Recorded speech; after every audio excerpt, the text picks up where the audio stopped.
अस्सलाम वालेकुम। मेरा नाम है अबरार चौहान। आज हम बाब नंबर 7 के अंदर कुछ मिसालों को हल करेंगे। 7.1, 7.2, 7.3 और ख़ुद तशख़ीसी सरगर्मी के अंदर 7.2 के कुछ ऐसे ही सवालात हैं जिसमें ऑक्सीडेशन नंबर को मालूम करना है। ऑक्सीडेशन नंबर न्यूट्रल मॉलिक्यूल्स में किस तरह मालूम किया जाता है, ये आज का हमारा मौजू है। इसको हल करने के लिए चलते हैं हम अपने लेक्चर की तरफ। आज का हमारा मौजू है ऑक्सीडेशन नंबर को मालूम करना, उन कवाइद के ज़रिए जो इससे पहले हमने लेक्चर में पढ़े थे। ये बहुत अहम मुख्तसर सवाल है और इनमें से कोई एक मुख्तसर सवाल अक्सर व बेशतर आपके बोर्ड के इम्तिहानात में आ जाता है। तो हमने इस बात का ख्याल रखना है कि हम इन मुख्तसर सवालात को एक एक करके मुकम्मल तौर पे हल करें और उसके मुताबिक इनका जवाब तलाश करें। तो सबसे पहले तो हम इन मुख्तसर सवालात का जवाब तलाश करते हैं और एक ही तरीका इस्तेमाल करेंगे। मैं आपको एक तरीका करवाऊँगा और उसी तरीके पे आपने सारे करने होंगे। याद रखिएगा, जो ये मिसालें दी गई हैं इनमें जिनका या ख़ुद तशख़ीसी सरगर्मी के अंदर जिन जिन का आपने निकालना है ऑक्सीडेशन नंबर, उनके नीचे मैंने लाइन लगा दी है, 2 लाइनें लगा दी हैं। मसलन इसमें सल्फ़र का निकालना है, इसमें नाइट्रोजन का निकालना है। बाकियों का जो ऑक्सीडेशन नंबर है वो दिया भी जा सकता है, नहीं भी दिया जा सकता। अक्सर बेशतर तो वो दे दिया जाता है और बता दिया जाता है, लेकिन अगर वो नहीं दिया जाता तो इनका आपने ज़ुबानी याद करना है। मैं शुरू करता हूँ मिसाल 7.1 से और हम इसको हल करने की कोशिश करते हैं। अब मैं सबसे पहले ऑक्सीडेशन नंबर निकालने लगा हूँ HNO3 में नाइट्रोजन का। मैं इस मॉलिक्यूल को देखूं तो ये न्यूट्रल है। न्यूट्रल मॉलिक्यूल के अंदर एटम्स के ऊपर जो चार्ज होगा या ऑक्सीडेशन नंबर होगा उसको जमा कर लूँ तो आंसर मेरा 0 आना चाहिए, यानी कि इसके अंदर ऑक्सीडेशन नंबर ऑफ हाइड्रोजन। अच्छा याद रखिएगा, मैं ऑक्सीडेशन नंबर को हाइड्रोजन के यूँ लिखूँगा, हाइड्रोजन का ऑक्सीडेशन नंबर, ठीक है, जमा कर लूँ नाइट्रोजन के ऑक्सीडेशन नंबर में। और ऑक्सीजन कितने हैं? 1 है, 2 है, 3 है, 3 है, 3। तो 3 ऑक्सीडेशन नंबर ऑफ ऑक्सीजन के जमा कर लूँ तो मेरा जो जवाब है वो 0 आना चाहिए। क्यों? जब मैंने सारे एटम्स के ऑक्सीडेशन नंबर जमा किए तो न्यूट्रल मॉलिक्यूल होने की वजह से इस पर कोई चार्ज नहीं है, ना यहाँ मनफी है ना प्लस है, उसका आंसर 0 आना चाहिए। ऑक्सीजन के ऑक्सीडेशन नंबर। अच्छा आप गौर से देखें, हाइड्रोजन का ऑक्सीडेशन नंबर मैंने आपको बताया था, मेटल तो है नहीं, और अब मैंने बताया था कि आपने अक्सर और बेशतर इसका जमा 1 ही देखना है, +1 नहीं देखेंगे। मैं नाइट्रोजन का ऑक्सीडेशन नंबर नहीं जानता तो उसकी जगह मैं X लिख देता हूँ। मैं नहीं जानता, X लिख देता हूँ।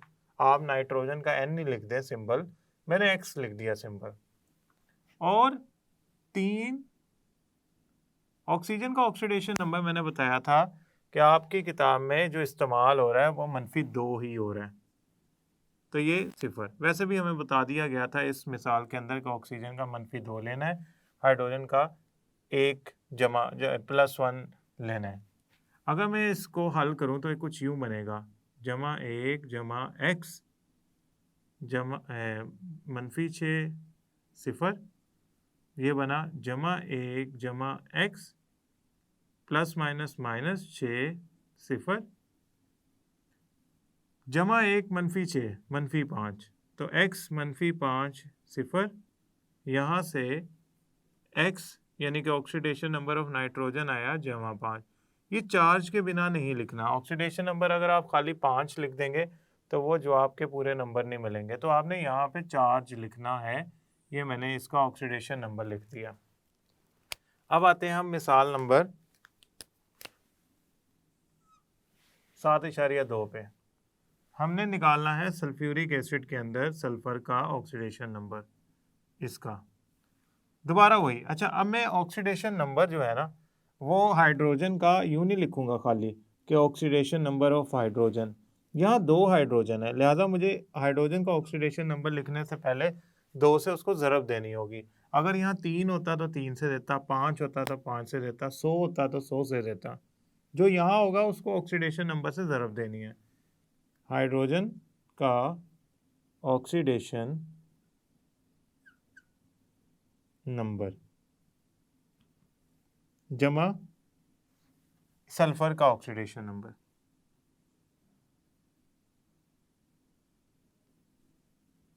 ऑक्सीडेशन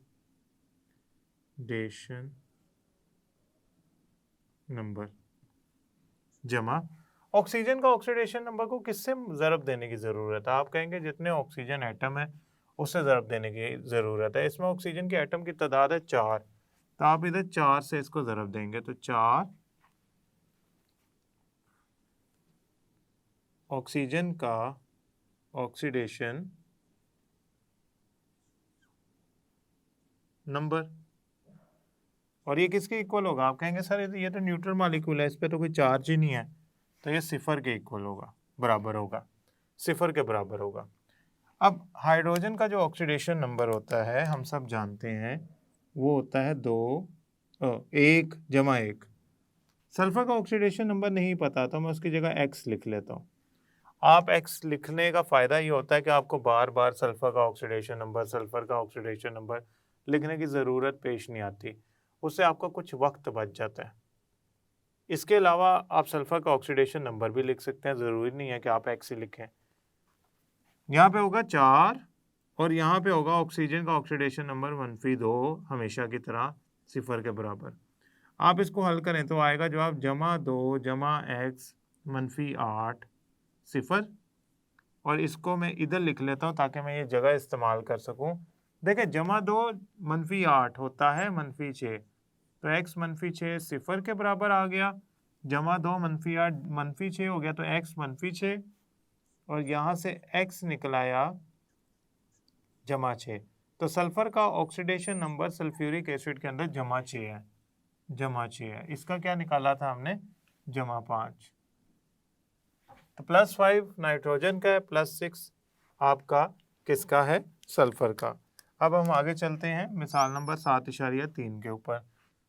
KClO3 पोटाशियम क्लोरेट, इसका फाइंड करना है, इसका निकालना है। इसमें हमने क्लोरीन का निकालना है, तो मैं क्या लिखूंगा? पहले तो मैं वो इक्वेशन मुसावात बनाऊंगा ना कि पोटाशियम का ऑक्सीडेशन नंबर जमा क्लोरीन का ऑक्सीडेशन नंबर जमा 3 गुना ऑक्सीजन का ऑक्सीडेशन नंबर, और वो मैं बराबर लिखूंगा जो अगर चार्ज होता उसके, चूंकि ये न्यूट्रल मॉलिक्यूल है लिहाजा मैं 0 के बराबर लिखूंगा इसको।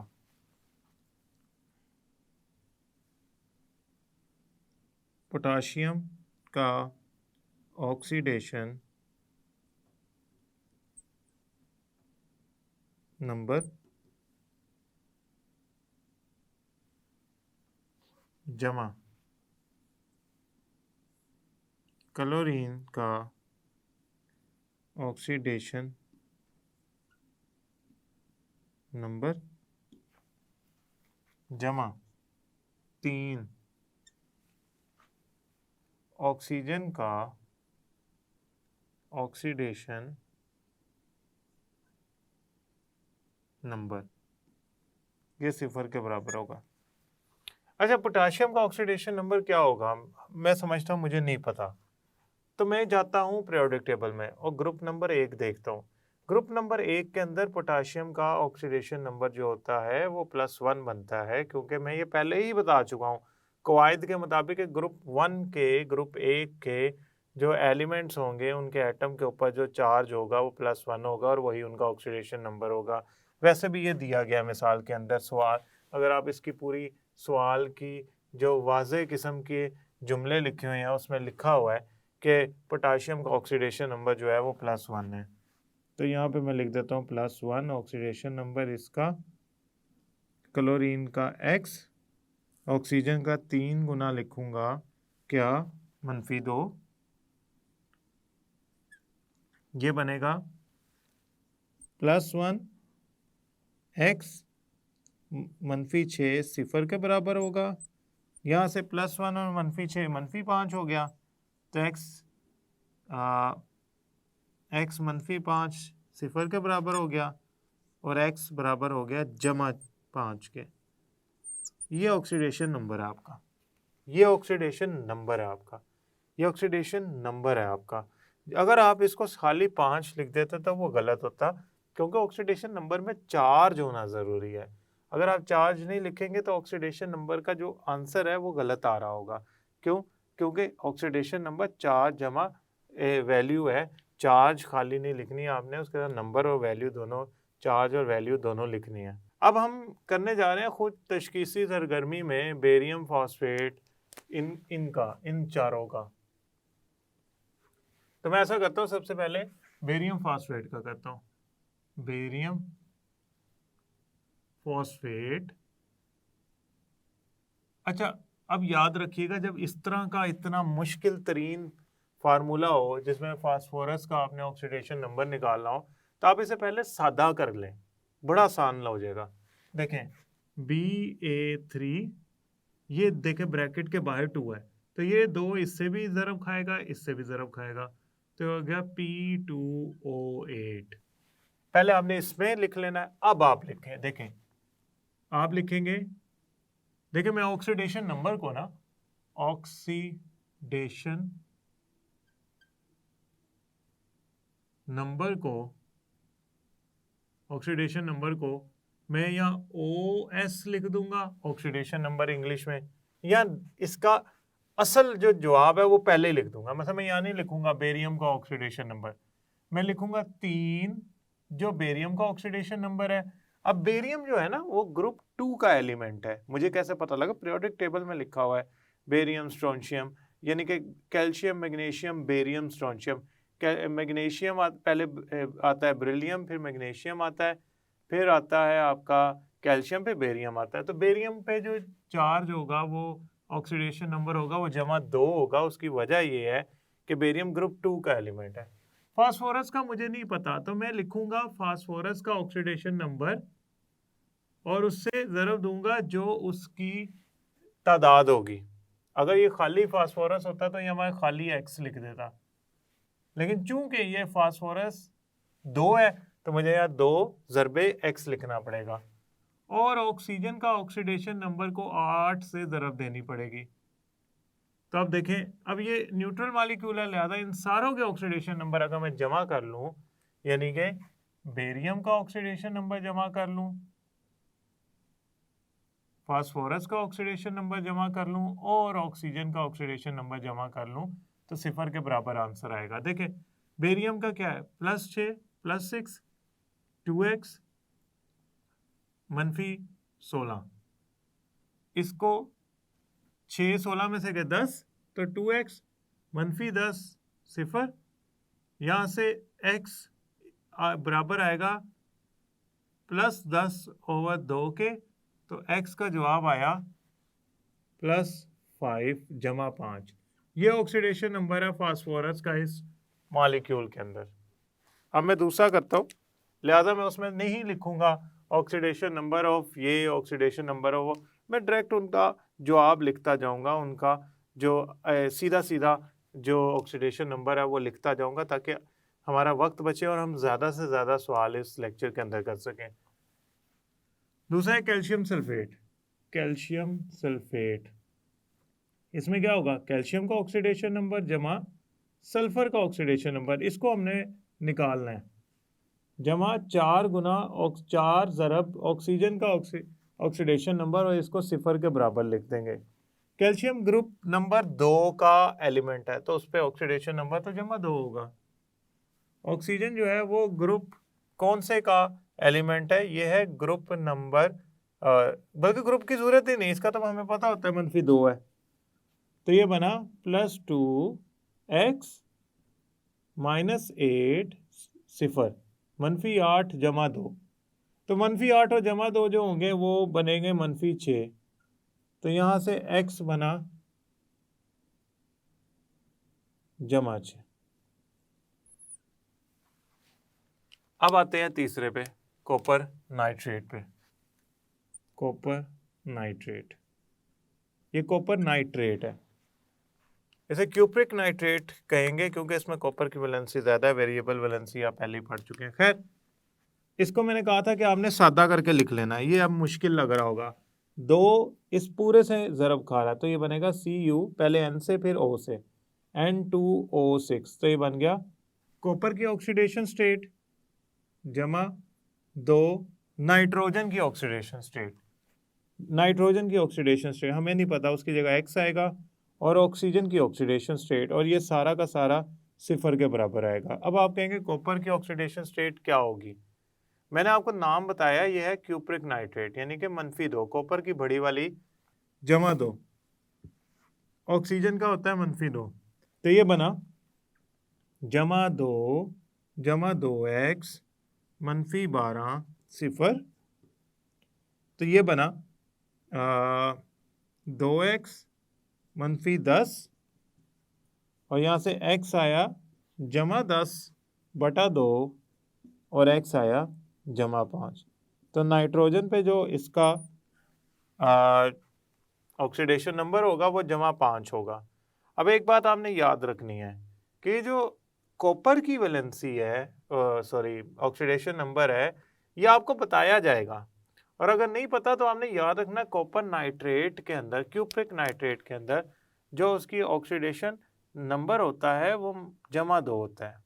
हाँ, अगर ये लिखा होता CuNO3 यानी कि इसमें 2 ना होता तो फिर उसका जो ऑक्सीडेशन नंबर होना था वो जमा 1 भी हो सकता है। कॉपर के कुछ ऐसे कंपाउंड होते हैं जिनमें उसका जमा 1 भी ऑक्सीडेशन नंबर होता है, मसलन क्यूप्रस ऑक्साइड, इसमें कॉपर पे ऑक्सीडेशन नंबर जमा 1 होता है। खैर, आपको इसकी ज़रूरत नहीं है याद करने की, आप बस याद रखिएगा इस सवाल के अंदर कॉपर पे ऑक्सीडेशन नंबर जमा 2 होता है, और ये बता दिया जा सकता है आपको। अब आखिरी एल्यूमिनियम सल्फेट। एल्यूमिनियम सल्फेट,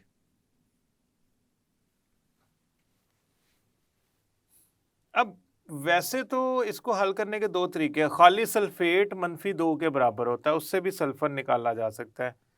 हम दोनों तरीकों से हम इसको करने की बजाय हम एक चीज देखते हैं।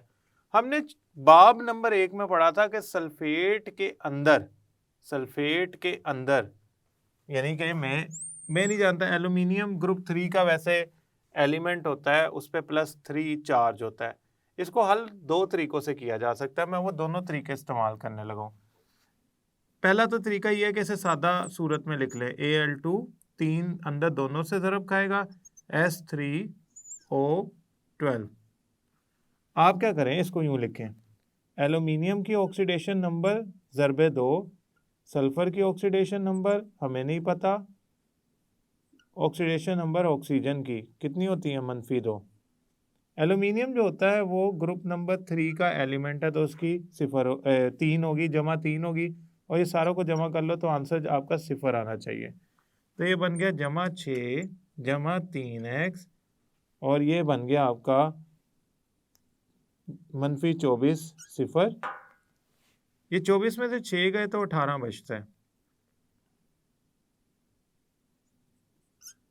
और यहाँ से अगर मैं x निकाल लूँ तो ये बनेगा जमा 6। एक तो ये तरीका है कि यहाँ से मैं निकाल लूँ, वो यकीनन वो 3x हो जाएगा 18, जमा 18 के बराबर 3 18 से तकसीम हो जाएगा और जमा 6।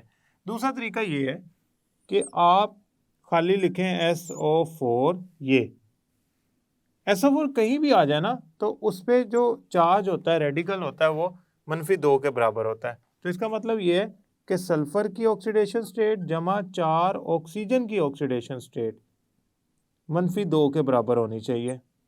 ये हमेशा सल्फेट SO4 -2 के इक्वल होता है, बराबर होता है।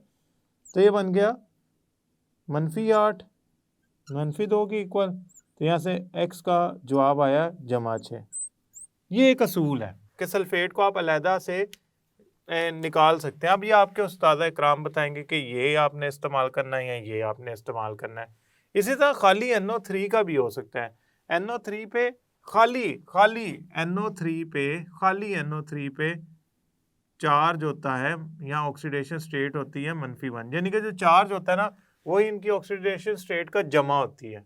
यानी कि हम अगर नाइट्रोजन और 3 ऑक्सीजन की ऑक्सीडेशन स्टेट्स को जमा कर लूँ तो -1 के बराबर जवाब आएगा। आप वहाँ से भी जमा 5 निकाल सकते हैं।